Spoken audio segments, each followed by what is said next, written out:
ইস্তেখারা কিভাবে করতে হয় ভাই জাফরুল্লাহ জসিম?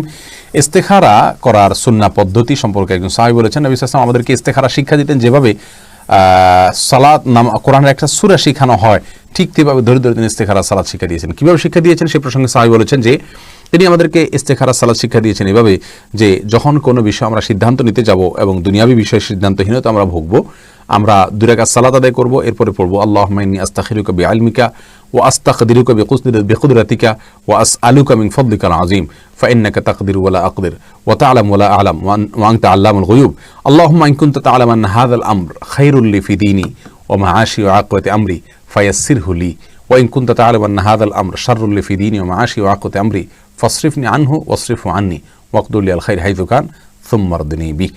এই দোয়াটি পড়বে 2 রাকাত সালাতের পরে, অর্থ বুঝে পড়ার চেষ্টা করবে।